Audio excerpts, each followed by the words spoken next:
Sejam muito bem-vindos a mais um episódio do podcast do Bola Amarela. Estamos a gravá-lo horas depois da confirmação da desistência de Rafael Nadal de Roland Garros.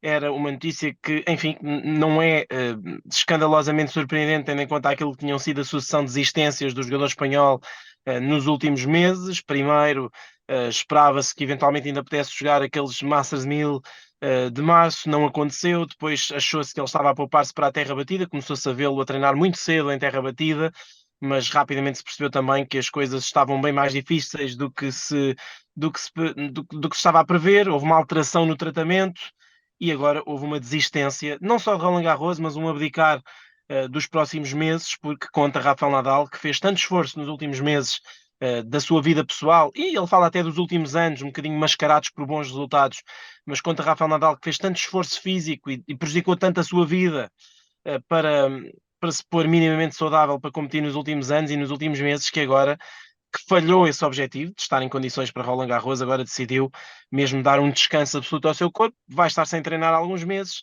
dificilmente voltará este ano.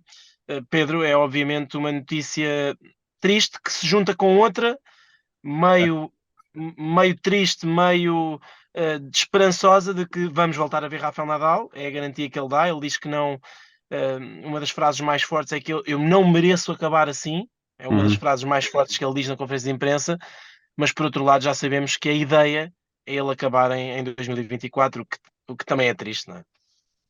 É tudo triste, na verdade é tudo triste, porque por muito que já estivéssemos à espera dessa desistência de Roland Garros, eu acho que de início ninguém acreditava que isso ia acontecer. Lá está, em março, acho que ninguém pensava que isso ia acontecer, víamos Nadal a treinar e não parecia verdadeiro que ele finalmente o corpo cedesse ao fim de anos e anos a superar lesões e a inventar formas de jogar e de ganhar em Roland Garros. Parecia mentira que ele ia ceder, mas foi como ele disse: tudo tem um início e tudo tem um fim, e ele é só mais um. Foi a frase, também uma frase que ele diz. Eu acho que ele não é só mais um, porque de facto, olhando para aquilo que ele diz e para o que ele diz que tem sido o sofrimento dele nos últimos anos, estamos a falar de alguém venceu no meio desse sofrimento um Open da Austrália, Roland Garros, que chega aos quartos de final em Wimbledon e que nesse encontro, aliás, quartos de final não, chega às meias finais em Wimbledon, e que depois desiste, só não joga às meias finais porque já não dava mesmo, portanto, de alguém que está em completo sofrimento. Portanto, nós nem temos noção do que é que ele abdicou e do que é que ele sacrificou para alcançar tudo isto. Um, e acima de tudo, seria muito triste se ele acabasse assim, numa conferência de imprensa. Agora, ele diz que o plano é atacar 2024. Ele primeiro dá o ar de que é meio que uma tour, depois diz que não é nada disso, que ele não quer marcar presença, que se for jogar é porque quer ganhar. Depois diz que é muito difícil sonhar com grandes títulos por causa de estar parado tanto tempo.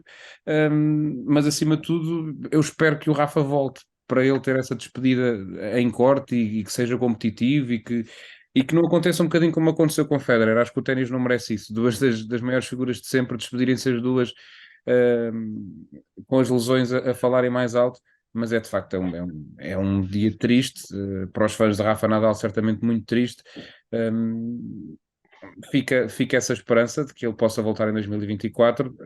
É uma incógnita neste momento, mas de facto aquela lesão tem mesmo ter sido muito complicada para ele não conseguir voltar todo. Porque eu acho que se ele voltasse nem que fosse a 60%, ele se calhar tentava ir. Portanto, isto devia estar mesmo mal. Sim, eu acho que acima de tudo o que há mais a dizer sobre este assunto é mesmo que fica a dúvida no ar, ficam algumas questões por responder em relação à lesão. Ele também Hum. não se quis alongar muito, aliás, a conferência de imprensa foi em Maiorca, onde estavam pouquíssimos jornalistas, inclusivamente do continente espanhol, portanto, havia muita gente, mas havia poucos jornalistas que se calhar para fazer as perguntas que deviam ter sido feitas, e uma das perguntas que eu acho que ficou por responder é perceber o que é que se passou para a lesão ter sido inicialmente apontada como um tipo de lesão e depois afinal ser uma lesão que o afasta 6 meses, quer dizer, uma lesão, aquilo é numa zona um bocado abaixo do abdominal, que apanha ali um bocado a virilha, enfim, uma lesão abdominal é uma lesão complicada, mas não é uma lesão para tantos meses. E isso, por um lado, até é aquilo que dá alguma esperança, porque sabemos que Roger Federer retirou-se do ténis após fazer 3 operações ao joelho e perceber que o joelho, depois das operações, não estava capaz. Portanto, um bocadinho diferente do Rafa, que aparentemente a ideia que me dá é que ele está convicto, e eu acho que faz sentido, de que parando completamente, deixando de treinar, deixando de forçar, que aquilo vai ficar a 100%. Portanto, acredito. eh, a história da carreira do Nadal, é verdade que ele tem 36, vai fazer 37, mas a história da carreira dele diz-nos que ele de facto houve muitas vezes em que parou muitos meses e de facto depois voltou bem. Agora é preciso que depois não apareça outro problema diferente. Eu estou expectante que ele vai ser competitivo em 2024. Acho que vai ser mais difícil do ponto de vista mental até do que físico, porque vimos o Até que é que porque já sabe que será aconteceu. o último ano, não é?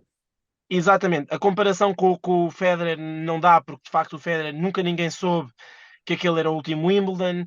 nunca ninguém soube que 2019 foi o último Roland Garros e também ninguém percebeu quando é que foi o último US Open.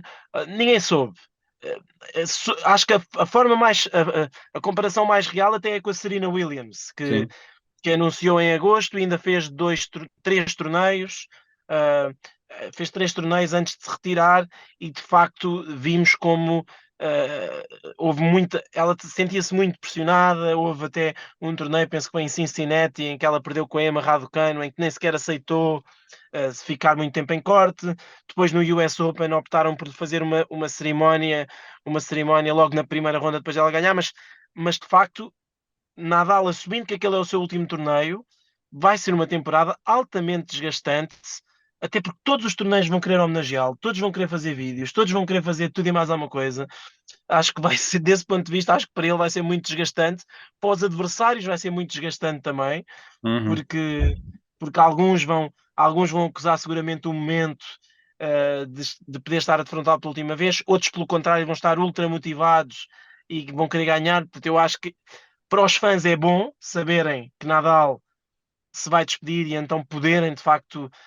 Eu hoje recebi uma mensagem logo de um amigo meu a dizer que eu vou tentar ir a todos os torneios onde ele for, o que é obviamente a começar logo na Austrália, o que é obviamente difícil, mas eu acredito que haja muita gente que vai tentar ir a vários torneios de Rafael Nadal e isso para os fãs acho que é o ideal. É muito melhor assim do que só ter uma noite, como foi o Federer, que foi na Lever Cup e sabemos o que é que aconteceu aos bilhetes e à Pois. loucura que foi em torno da despedida de Federer. Acho que é melhor para Nadal poder de facto, para os fãs de Nadal e para os fãs do ténis em geral, poderem ter várias oportunidades para o ver. Para ele vai ser duro. Vai ser duro, É que constante, ainda por vai ser cima um ele está ano. a apontar a jogar a época inteira. Ele fala de Jogos Olímpicos, de ser um objetivo que ele tem, portanto, é de jogar um ano, teoricamente, um ano completo. Portanto, eu acho que vai ser. É que nem é de ele dizer para o ano, volto, faço aquela fase inicial, acaba em Roland Garros. É que nem é isso. É mesmo fazer, supostamente, uma época inteira. Eu concordo contigo, acho que vai ser duríssimo para ele gerir as emoções todas no meio disto. Sim, eu também não acredito que ele vá jogar em modo tour de despedida, porque isso seria, eu acho que daí, mais uma vez, vai ser como a Serena Williams. A Serena Williams jogou aquele US Open a achar que podia ganhar o US Open e de facto nós a certa altura Sim, convencemos que ela podia ganhar o US Open e isso fez todo o sentido, até porque de facto ela ganhou a número 2 do mundo no US Open, portanto, depois perdeu em 3 sets, um jogo super bem jogado, com uma jogadora que depois fez quartos de final, ou seja, sim, ela podia ganhar o US Open, como o Nadal, evidentemente, tem que ser na mesma um jogador a ter em conta. Agora, é claro que vai ter o mesmo problema que teve a Serena, não vai ter ranking, e isso dificulta. Rafael Nadal nunca saiu do top 10 durante 20 anos, ou durante quase 20 anos. Agora não só saiu do top 10, como vai sair do top 100 e vai sair dependente quando volte, mas à partida vai ser quase do ranking. Se ele voltar no início do próximo ano, ainda tem ali aqueles pontos do Open da Austrália que são, penso que 40. Mas pronto, vai basicamente sair do ranking, vai entrar nos torneios com ranking protegido e vai poder sair a toda a gente. E podemos ter Nadal Djokovic, Nadal Alcaraz, Nadal Medvedev na primeira ou na segunda ronda. Isso obviamente que vai condicionar os torneios, não só é um o bocadinho o que o dele Andy como Murray tem sofrido. É um bocadinho nessa linha. sim, sim, É, e o que sofreu de facto, a Serena Williams é. nesse US Open, em que apanhou a número 2 do mundo. Mas sim, vai ser difícil, mas temos de olhar para o positivo, não é? Porque de facto, especialmente os fãs do Nadal, por um lado tem que perceber que ele para o ano vai fazer 38 anos, portanto ele vai retirar-se do ténis com 38 anos, o que é considerável. Mais uma vez estamos a falar, muito poucos jogadores na história jogaram a alto nível com essa idade. Federer ainda jogou de facto ali uma época, tentou jogar alguns torneios com 39 anos e ainda fez quartos de final do Wimbledon com 39 anos, mas historicamente, Andre Agassi, lembro-me que sentíamos que ele era muito velho quando chegou às meias finais, à final do US Open 2006 ou 5 com Federer e tinha 35, 36 anos, portanto era muito velho, parecia que estava acabadíssimo. E pronto, e outros exemplos temos. De facto, o que Federer, Djokovic e Nadal fizeram também desse ponto de vista é normal. Não. Temos outros exemplos. Andy Murray fez 36 anos e está a top 40, vai entrar ou está à porta do top 40. Wawrinka continua a jogar a bom nível com 38 anos. E temos aqui e ali alguns exemplos, mas o mais normal é as coisas acabarem e os fãs têm que olhar pelo lado positivo, é ele ainda vai voltar e vamos ter um ano Agora, inteiro para o ver, que história seria se ele conseguisse ganhar Roland Garros para o ano? E eu não consigo dizer que é impossível. É muito difícil. Eu, Não consigo dizer que é impossível. eu também não, eu sinceramente, se Nadal jogasse sem preparação Roland Garros este ano, eu continuava a achar que ele era o favorito e mais, e até podemos passar já para esse tópico de conversa, que é até porque Roland Garros está muito aberto e podemos já começar por aí, quer do lado masculino, quer do lado feminino, por razões diferentes, Uhum. mas a verdade é que, e até podemos começar por aí do lado feminino, a ultra favorita perdeu a final do primeiro WTA 1000 em terra. É certo que em altitude, mas perdeu. E estava muito aflita nos quartos de final do outro e depois desistiu com uma lesão que ainda não se percebe muito bem o que é. E do lado masculino, de facto, parece-me dois favoritos, que são mais ou menos óbvios pelas razões que são conhecidas, mas eventualmente Carlos Alcaraz vai aparecer como favorito nas casas de apostas, o que também tem lógica, porque de facto Novak Djokovic chega sem títulos nenhuns em terra batida a Roland Garros, mas o que esperar, não é? De Roland Garros, quer do lado masculino, quer do lado feminino, eu acho que nunca esteve tão aberto. É Quer interessante dizer, porque é um grande slam que no lado masculino sabia sempre mais ou menos como é que aquilo ia acontecer, pelas razões que todos sabemos. No feminino, o ano passado, foi dos torneios menos interessantes que há memória, porque também já toda a gente sabia mais ou menos quem é que ia ganhar. A odd era baixíssima, daí Iga Swiatek ganhar o torneio. Este ano também não há de ser muito alta, mas já este aspecto dela, nem é só dela se ter lesionado, eu acho que mesmo que sem ela se ter lesionado, sim, não ia ser de todo dito e feito que ganhava. Basta ver que ela, é verdade, se lesiona com a Helena Rybakina, mas lesiona-se quando já está a um ponto de perder o segundo set. Perde uma vantagem de um break e lesiona-se nessa reta final do sim. tie-break. Portanto, ela ia perder o set basicamente na mesma. Agora, é óbvio que se lesiona, mas no lado feminino, ainda mais isso, traz aqui uma imprevisibilidade maior, sendo que eu acho que na mesma, e seguindo a lógica do que tem sido este ano, vem de facto a seguir a Arina Sabalenka, depois a Helena Rybakina, que em terra, não sendo especialista, fazer o que fez contra a Iga é um atestado de muita competência. E depois no lado masculino, muito rápido, além do Alcaraz e do Djokovic, já percebemos que o Holger Rune, se estiver de facto focado e conseguir galvanizar-se e juntar o ténis todo, pode ganhar a qualquer um. O Yannick Sinner acho um bocadinho mais difícil, porque o Rune tem o que o Sinner não tem. Eu, por exemplo, eu acho que o Sinner não tinha ganho ao Novak Djokovic em Roma. Um encontro com a maneira como o encontro aconteceu, com a polémica que houve, com tudo o que aconteceu por ali, eu acho que o Sinner não tinha ganho porque eu acho que se tinha encolhido. E o Rune, o que aconteceu foi que não quis saber e foi para cima. E é aquele fator que já falámos tantas vezes que ele tem. Ele acredita tanto nele próprio e tem aquele quê de, podemos dizer, arrogância, mas que é preciso ter. Ele tem um bocadinho de Djokovic, não é? Eu acho. É tal e qual, é tal e qual. O Djokovic disse numa apresentação do encontro, ele diz: revejo-me nele, ele é uma versão minha mais nova.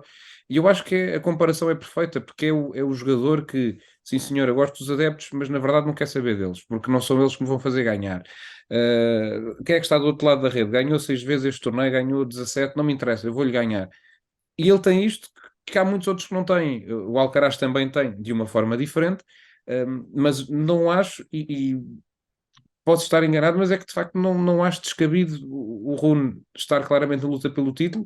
E depois, ainda indo mais longe, isto ainda parece mais de malucos, considerando aquilo que costumava ser normal. Não sei se o Daniel Medvedev não tem uma palavra a dizer, porque está a jogar muito bem em terra batida. Sim, eu concordo e acho que de todos os que referiste, acho que dos favoritos, eu colocava bem ali em cima também o Stefanos Sim, Tsitsipas, sim, sim, também sim. por, porque não só já esteve a um set de ganhar Roland Garros, esteve a ganhar a final contra o Djokovic por 2-0, e também porque este ano de facto houve um grande slam, é verdade que o quadro abriu muito, mas ele chegou à final, e porque parece-me que está a encontrar a sua forma agora, Ao neste estilo torneio. Djokovic, como costuma fazer. Sim, É. parece-me que está a jogar muito. O que eu vi esta semana, gostei contra o Nuno, fui gostando e aparentemente também está. Nós estamos a gravar isto enquanto ele está a ganhar ao Borna Choric. Também do que eu estava a ouvir e a ver, também estava a correr bem. Normalmente é um adversário com o qual ele tem dificuldades e até já perdeu com ele em torneios do Grand Slam. Mas sim, acho, eu claramente, se tiver que elencar, clara, claramente Alcaraz e Djokovic numa primeira linha, e eu numa segunda eu até colocava o Medvedev e o Tsitsipas, porque sinceramente o que eu tenho visto do Medvedev é muito, muito bom. O jogo que ele Uhum. faz com o Zapata Miralles, os últimos dois sets são muito bons. Uh, com o Zverev mais uma vez, Zverev não é um jogador qualquer, não é um jogador qualquer em terra batida, e ele voltou-lhe a ganhar. E agora com o Huffman fez aquilo que tinha que fazer, que era derrotá-lo facilmente, coisa que em terra batida ele normalmente não faz com ninguém, e desta vez está a fazer. Quer dizer, ele faz meia final no Masters 1000 em terra, é verdade que ele já tinha feito uma vez em Monte Carlo, e até batendo o Djokovic, eu penso que ele fez meia final naquele ano Perto em de que ganhou o Kalajovic. Fognini, Ele perde de Kalajovic. exatamente, exatamente, mas desta vez o formato é maior, portanto já não são quatro vitórias, ou já não são quartos, oitavos, segunda, portanto já não são três vitórias, são quatro para chegar a uma meia final. É só a segunda vez na vida que ele ganha quatro encontros seguidos em terra. A outra foi em Barcelona, quando ele também chegou à final de um ATP 500 em terra. De facto, pá, é um jogador que neste momento eu não excluía. E a terra batida em Paris é mais rápida até do que a Ele de, já teve bom do que, resultado no ano passado também. do que a de Roma. Ele já fez quartos de final. hum, e eu não, e só perdeu com o Tsitsipas no ano em que o Tsitsipas fez final, portanto eu não descarto.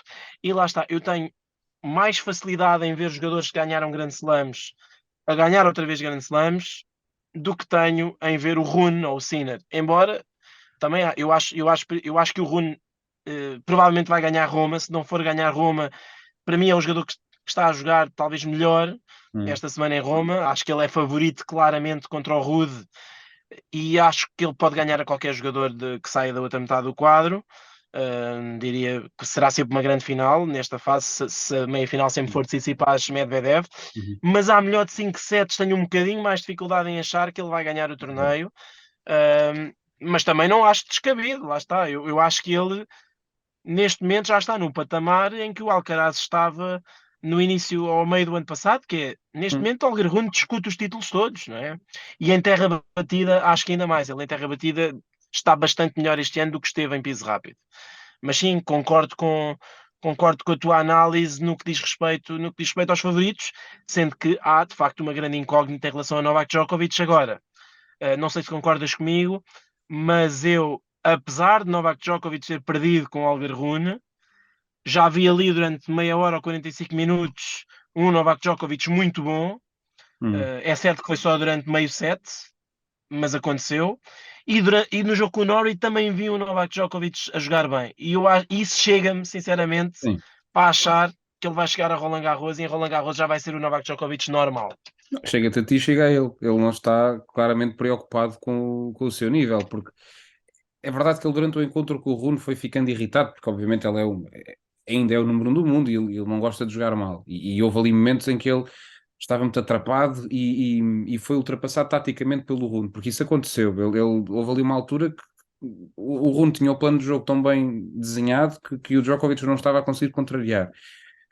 Mas no final, mesmo pelo que ele diz e pela atitude que ele tem no final do encontro, ele tem muita experiência. Ele sabe que não seria por ganhar Roma que ia ganhar Roland Garros, nem é por ter perdido nos quartos de final que não vai ganhar. Ainda para mais com o quadro tão aberto, sem o Nadal, ele tem essa vantagem sobre toda a gente, que é de longe o jogador com mais experiência em torneios deste tipo, nestes palcos, e por isso é uma grande oportunidade e eu continuo a dizer, eu continuo a achar que este ano o Novak Djokovic tem uma grande oportunidade de fazer o grande slam de calendário. É óbvio que ainda estamos aqui com um de quatro apenas cumprido, mas eu concordo contigo. Não acho que seja preocupante ele ter perdido nos quartos. Acho que era preocupante se ele voltasse a mostrar-se com dificuldades físicas, seja o cotovelo, o que quer que fosse. Isso era um bocadinho pior. Aí já podia suscitar algumas dúvidas. Agora, essa questão parece que está resolvida, portanto, a partir daí, e à melhor de 5 sets, é muito difícil derrotar Novak Djokovic. Mesmo neste encontro com o Rune, não posso dizer que ficaria espantado se fosse a melhor de 5 sets o Djokovic ganhar o quarto e o quinto, meter a cabeça no sítio e de ganhar o quarto e o quinto sets. Por isso eu concordo contigo. Eu até acho que o Alcaraz nas casas de apostas vai ser favorito, mas eu acho que a história ainda tem peso e a experiência ainda tem peso a este nível. Para mim, o Djokovic é o favorito principal a ganhar Roland Garros. Sim, eu acho que eh, em teoria sim, lá está, se eu tivesse que apostar o meu dinheiro em nos 128, sim, também apostava nele. Eh, Acho que tem faltado, ainda assim, tem faltado um bocadinho de nível. De facto, ainda não está, ainda não está a 100% Não, não, isso não o está. Não. Novak Djokovic nesse aspecto. Não dá a confiança absoluta de que ele chegue lá por exemplo, eu neste momento acho que se ele jogar com o Alcaraz que tem jogado este ano, acho que é preciso o Novak Djokovic dar um grande salto acima daquilo que tem jogado para ganhar o Novak Djokovic. Agora, para ganhar o Carlos Uhum. Alcaraz. Agora, se eu acho que ele vai fazê-lo, provavelmente acho que vai. Pois. Mas não estou, lá está, não estou tão confiante como estava noutros anos de que vai chegar lá e, e vai arrebentar com os outros todos. Não, sim, Mas não acho há que do problema. ponto, sim, do ponto de vista puramente competitivo, acho que é interessante porque tivemos os dois últimos grandes slams, como é sabido, um não esteve, no outro o outro não esteve. E há outra coisa que é, este ano, quando o Carlos Alcaraz ganhou grandes títulos, e isso aconteceu, por exemplo, em Indian Wells e em Madrid, e em Barcelona também, sentiu-se que ele estava numa liga à parte dos outros, não é? Ele Uhum. joga mal e mesmo assim ganha, algumas Sim, vezes, sim. e sentiu-se o mesmo em relação ao Novak Djokovic, quer na Austrália, quer nas ATP Finals, por exemplo, em que de facto Uhum. não houve grande oposição. Novak Djokovic ganhou o Open na Austrália supostamente lesionado. Uh, e todos a dizendo, isto E perder um é, set. é, é, quer dizer, só lhe ganha um set um jogador que nem sequer estava no top 100. Portanto, sim, houve um certo sentimento de inevitabilidade em relação ao título de Novak Djokovic no Open da Austrália, que eu acho que não é bom, e o mesmo se aplica a Carlos Alcaraz em alguns torneios, o que é fascinante. Em Madrid, por exemplo, sentiu-se isso a partir de certa altura. Não, ele vai ser ele ou não vai, especialmente depois de ter passado a primeira ronda, o torneio estava todo preparado para ele ganhar e ele esteve à altura do acontecimento, que é uma coisa que é difícil de fazer. Agora em Roland Garros não há essa pressão nem para um nem para o outro. Olha, e tu achas que no quadro feminino pode haver assim algum nome fora da caixa a surpreender? Eu, eu, eu acho que acima de há bocado fizeste bem a análise, nem é grande, necessário complementar grande coisa. Eu acho que mais do que a Iga, mais do que a Iga não está tão dominadora, nem falo da lesão, mas ela não está tão dominadora, parece-me evidente. Mas isso também acontece porque ela tem duas adversárias à altura. Este ano ela tem duas adversárias à altura. A Sabalenka ganhou-lhe duas das últimas três vezes, portanto ganhou-lhe nas finals e ganhou-lhe em Madrid e ganhou-lhe bem. Perdeu em Stuttgart, é verdade, mas ganhou-lhe nas outras duas condições. E a Ribakina ganhou-lhe três vezes. Ganhou-lhe duas, mais esta. Portanto, jogaram três vezes este ano. E a Ribakina ganhou-lhe todas as vezes. Portanto, eu não. É claro que Roland Garros é outra coisa, mas eu não estou convencido de que ela seja assim tão favorita se entrar no corte com a Ribakina e Roland Garros. A Ribakina já fez quartos de final em Roland Garros, Uhum. ganhando à Serena Williams. Portanto, acho que sim, acho que vai ser espetacular o torneio feminino por causa dessas três. Depois há outras jogadoras outsiders. E Helena Ostapenko, enfim, já ganhou o torneio e está a Também jogar pode perder esta na semana. primeira ronda, mas pronto. Sim, eu não sei se ela, eu acho que ela nunca mais voltou a ganhar, nunca mais voltou a chegar aos oitavos, sequer, em Roland Garros. O ano passado perdeu na terceira ronda com a Alizé Cornet, lembro-me bem. Mas, de facto, ela está a jogar muito bem. A Paula Badosa, que perdeu com ela agora, também está a jogar muito bem. Há ali uma série de jogadores. Bárbara Krejcikova não tem feito uma grande época terra batida, mas também já ganhou lá e é uma das jogadoras em maior destaque este ano. Já ganhou um WTA 1000. Um, e sim, diria que muito por aí. Não estou tão expectante em relação à Pegula e à Goff, que fizeram bons torneios e que têm sido consistentes, porque ela também não tem estado muito bem em singulares. Vamos ver também Verónica Kudermetova também, uma meia final, Uhum. duas meias finais. Vamos ver se vai à final. É uma jogadora que não se fala muito dela, mas ela o ano passado também chegou a uns quartos de final de Roland Garros, perdeu com a Kasatkina. É outra jogadora que eu não a vejo ganhar o torneio, porque eu acho que ela, se jogar contra qualquer uma das outras três, Uhum. perde largo. Ela, contra a Iga, ela este ano já fez 4 sets e o melhor que fez foi 6-1. O que logo aí me dá alguma desconfiança, mas de qualquer das maneiras é uma jogadora que eu não me admirava de ver nas rondas finais. Depois, claro, há outras jogadoras que têm, que são um bocadinho mais, que é um bocadinho mais incógnita por causa do estado físico. Jabeur, Kvitova, por razões diferentes estão um bocadinho afastadas da luta, mas vamos ver no que vai dar. Esse torneio Vai feminino ser também giro, vai está. ser giro. É, sem dúvida. Pronto, está mais ou menos tudo contado. Nós voltamos na próxima semana, já com os resultados de Roma. Na reta final do torneio será seguramente interessante, também muito aberto, tanto o quadro masculino como o quadro feminino. Nós voltamos para a semana então com mais um episódio do nosso podcast.